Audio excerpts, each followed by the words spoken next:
ये देखी है सर, और क्या प्रोग्रेस है, काम काम चल रहा है। जितना फास्ट हो सकता है काम और जितना मतलब क्वालिटी का काम हो सकता है, क्योंकि क्वालिटी के काम में देर लगती है, तो इसलिए क्वालिटी के काम को जो है, कोई छोटी मोटी बात होती है तो फिर बड़ा उसी का प्रचार होता रहता है कि साहब ये गड़बड़ हो गई, ये गड़बड़ हो गई। तो देख रहे हैं सब, मैं समझता हूँ कि सारा का सारा बहुत अच्छा काम होगा, क्वालिटी का भी होगा और टाइम के अंदर अंदर होगा। इसी की कोशिश है, सब लोग इसी में लगे हुए हैं। सर अधिकतर काम फिनिशिंग फेज के पास आ गए हैं। कई काम फिनिशिंग पे आ गए हैं और कई काम ऐसे हैं जो अभी कम से कम भी 5-6 महीने लेंगे, तो कई काम ऐसे हैं। तो ये माना बड़े जाए बड़े सर काम कि 5-6 महीने के बाद कोटा का नया स्वरूप जब ये काम निश्चित तौर पर दिवाली के पहले पहले कोटा एकदम नया दिखेगा, आपको सब कुछ कंप्लीट मिलेगा। कुछ काम बाकी रह जाएगा रिवर फ्रंट का, तो होता रहेगा नवंबर दिसंबर में। सर एक दो दिन में प्रदेश का बजट आने वाला, कोटा किस तरह की उम्मीदें करें? बजट तो इतना बेहतरीन बजट आएगा ऐसी उम्मीद है। बाकी तो मैं समझता हूँ कि ऐसा कभी बजट राजस्थान की किसी सरकार ने दिया नहीं होगा जो बजट इस बार दिया जा रहा है। अब देखना है लोगों को, उसको अगर लोग के समझ में आ गई बात तो निश्चित तौर पर प्रशंसा करेंगे, हर आदमी प्रशंसा करेगा। सर कोटा डेवलप कोटा में स्थापित हो, ये दो बातें संभावना है, संभावना है। कोटा डेवलप जब अजमेर बन सकता है तो कोटा भी बन सकता है।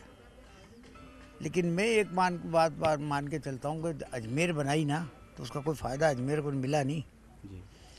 लेकिन कोटा अगर बनेगी तो मैं नहीं कह सकता कि बनेगी नहीं बनेगी अभी, लेकिन कोटा अगर बनती है तो निश्चित तौर पर यहाँ के लोगों को फ़ायदा होगा, क्योंकि कई आसपास के गांव जुड़ जाएंगे उससे। डेवलपमेंट अथॉरिटी का मतलब ये नहीं होता कि जो यूआईटी का जो अभी आज की तारीख में यूआईटी का जो क्षेत्र है वहाँ तक ही सीमित रहे। डेवलप अथॉरिटी तो है, फिर विलेजेस को लेंगी, काफ़ी विलेजेस जुड़ेंगे इससे, काफ़ी विलेजेस, तो उनका डेवलपमेंट होगा। छोटी पुलिया की रेल प्लान है तो रेलिंग तो जैसी थी वैसी थी, कोई रेलिंग थी भी नहीं उसमें, कभी नहीं थी। ये जो एक्सीडेंट हुआ है, कहना तो अच्छा नहीं लगता, इसके तो और ही कई कारण है भाई। वहाँ से तो ट्रैफिक बराबर चलता है, उसमें रेलिंग नहीं है तो रेलिंग अरे तो जरूरी भी नहीं है हर जगह रेलिंग होना। ऐसा नहीं है कि रेलिंग हो क्या रेलिंग कूद करके नहीं जा सकती क्या गाड़ी? जो लोग रेलिंग की बात करते हैं वो नहीं समझते इतना सा भी कि गाड़ी जब टकराएगी रेलिंग के तो रेलिंग क्या बचेगी?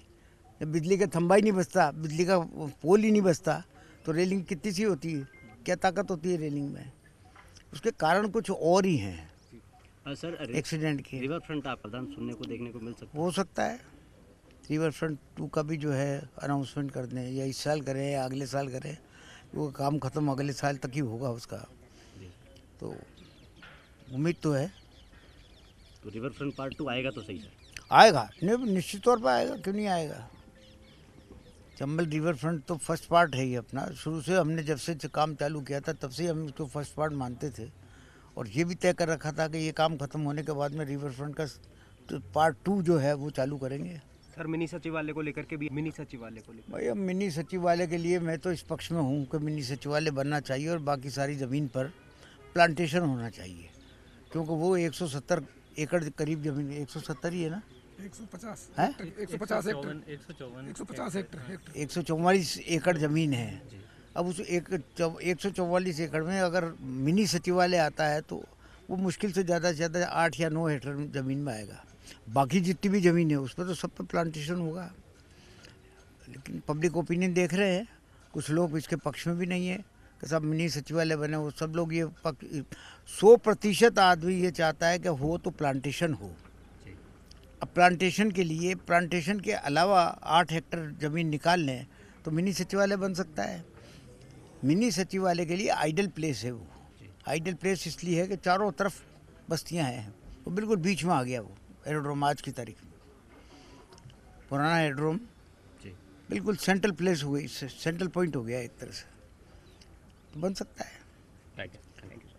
बाकी कोई ये समझता हो कि साहब उसको यूआईटी बेच देगी या केंद्र सरकार उसको बेचने की कोशिश करेगी, तो उनमें वो नहीं होने देंगे हम, नहीं, प्लांटेशन तो होगा।